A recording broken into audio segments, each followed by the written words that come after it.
Deuxième partie de Politicia, votre rendez-vous politique dont le numéro de ce jour est consacré à l'UMA, l'Union du Maghreb arabe. Et un nouvel invité plutôt, m'a rejoint, Youssef Chieb. Vous êtes professeur à l'Université de Paris 13 en France, professeur en géostratégie et développement. Vous êtes ancien conseiller du PNUD, Programme des Nations Unies pour le développement zone Afrique du Nord et Moyen-Orient. Merci.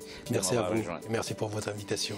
Et M. Mekawi Abderrahmane est resté avec moi. Vous enseignez les relations internationales à l'Université de Casablanca au Maroc et à l'Université de Dijon en France. Merci d'être resté avec moi. Sadek Selam, vous êtes historien. Vous enseignez l'islam contemporain à l'Institut des hautes études du monde religieux. Merci à vous également d'être resté avec moi. L'UMA, l'Union du Maghreb arabe, pâtit-elle du conflit ou plutôt des tensions diplomatiques entre l'Algérie et le Maroc? Si oui, dans quelle mesure? Avant d'en parler avec vous, je vous propose de suivre ce sujet de la rédaction signé Deogracias Bodo. Depuis 1975, deux nations rivales du Maghreb, le Maroc et l'Algérie, sont en froid autour de la question du Sahara occidental. Cette ancienne colonie espagnole annexée à 80% par le Maroc est depuis source de conflits, mais l'importance géostratégique des deux pays dans la région est telle que la situation fragilise la paix et la sécurité dans cette partie du continent. Chacun des régimes politiques a nourri son système de ce contentieux qui existe entre l'Algérie et le Maroc et qui portait initialement sur le tracé frontalier, mais qui portait aussi sur le contrôle et l'hégémonie de la région. Et le maintien de ce contentieux qui s'est cristallisé sur l'affaire, sur le dossier du Sahara occidental, n'a pas été dépassé. Les classes dirigeantes continuent à fonctionner selon le même schéma. Dans une sorte de guerre froide depuis plusieurs décennies, caractérisée par une lutte pour le leadership, le Maroc et l'Algérie sont à certains égards considérés plutôt comme des menaces pour la stabilité régionale. Malgré la signature d'un cessez-le-feu en 1991, les négociations peinent à aboutir. Tant que les régimes en place, les États maghrébins n'arrivent pas à se détacher de cette dépendance, tout parler d'intégration ou d'union du Maghreb serait juste de l'illusion ou un vœu pieux. Donc aujourd'hui, c'est comment trouver le moyen de relier deux antagonismes, deux États contraires, c'est-à-dire contradictoires. Et c'est pour cela que j'ai parlé de changements en profondeur au niveau des sociétés et des pouvoirs en place. Créée en février 1989, l'Union du Maghreb arabe désigne l'organisation économique et politique dont les principales priorités sont la consolidation des rapports entre ses États membres et la promotion d'une libre circulation des personnes et des biens. Seulement, la relance de cette organisation semble périlleuse. Pour sortir effectivement de ce contentieux, il faudrait évidemment revoir sa politique régionale, privilégier l'intégration régionale. Au lieu de penser la région de manière horizontale, ils sont allés développer une politique africaine et la rivalité est maintenue. Selon certaines études, le commerce intra-régional entre les pays du Maghreb représente aujourd'hui moins de 2% des échanges extérieurs des 5 pays de l'Union, alors que les experts estiment qu'une véritable intégration économique et politique pourrait accroître ce commerce à environ 5%. Mais certains veulent toujours y croire. L'organisation s'est fixée pour objectif de résoudre ce conflit entre le Maroc et l'Algérie, une nécessité pour donner un souffle nouveau au rêve maghrébin.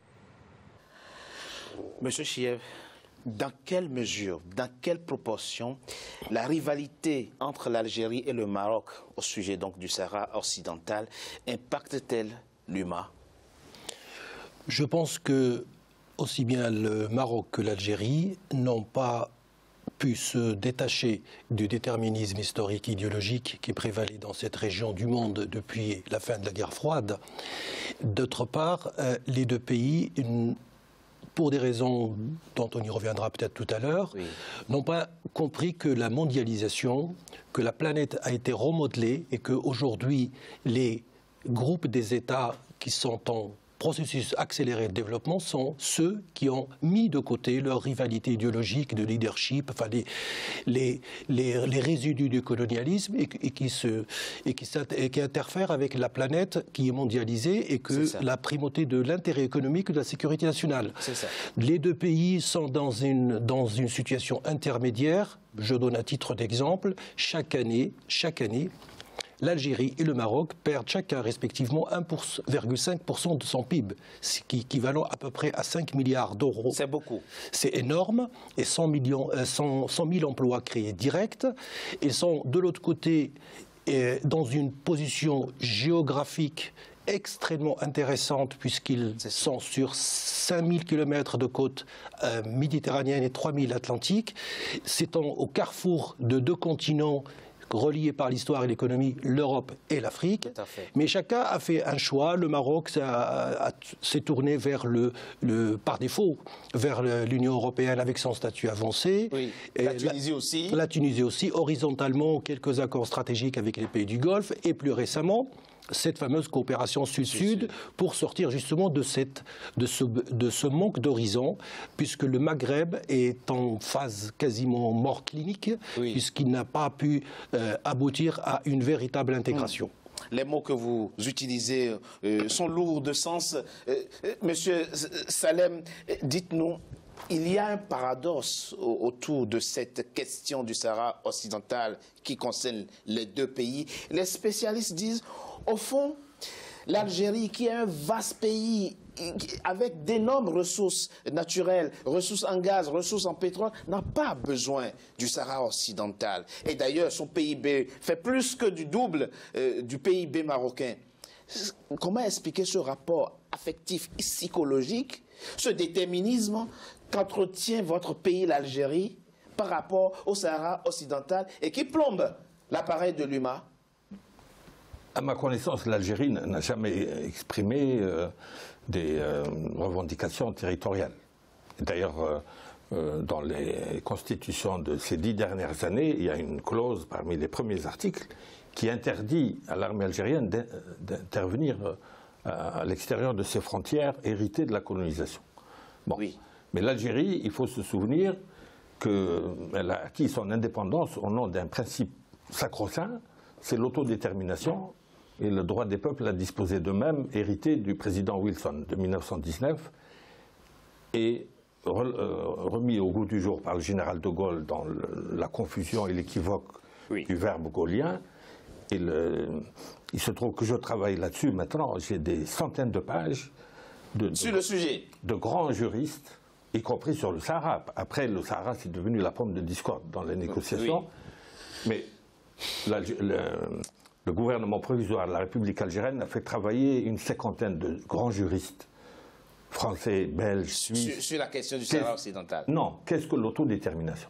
Parce que le général de Gaulle, c'était pas clair. Hein. Le général de Gaulle disait l'Algérie algérienne. Expliquez-nous pourquoi l'Algérie se préoccupe à ce point de la question, je vous cite, je vais finir. Y compris même des questions de politique interne. 2013, je vous cite, le président algérien Abdelaziz Bouteflika, il dit, je le cite, il est nécessaire de mettre en place un mécanisme de suivi et de surveillance des droits de l'homme au Sahara, ce territoire occupé.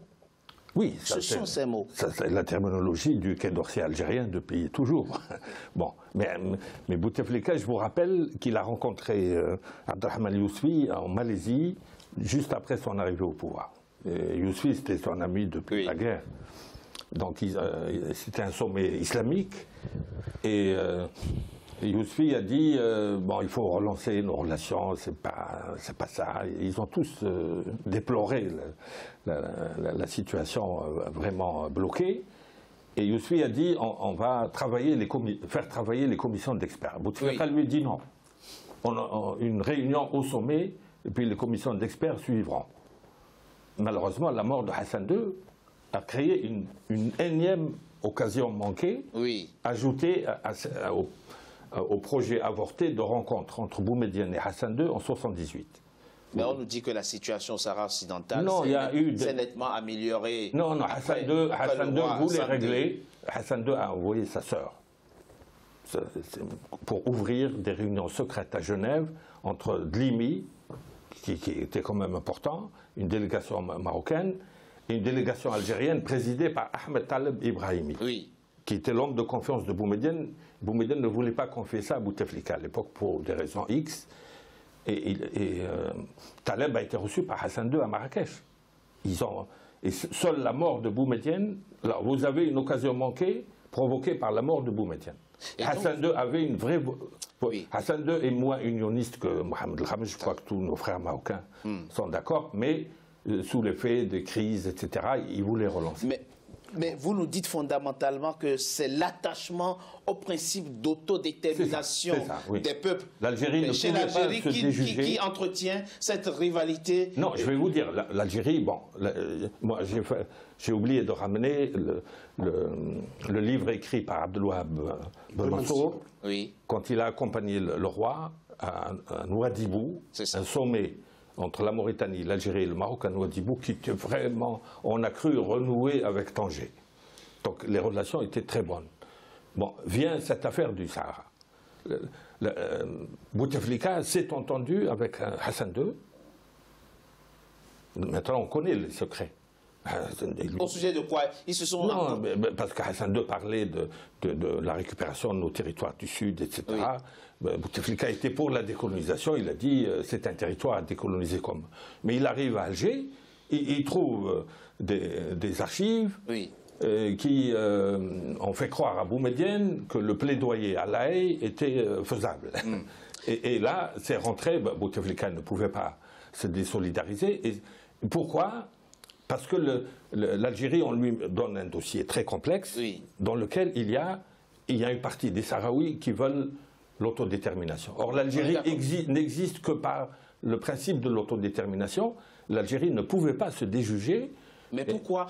C'est pas l'Algérie qui a créé les Sahraouis. On est d'accord, ce n'est pas l'Algérie, mais c'est le lien vital.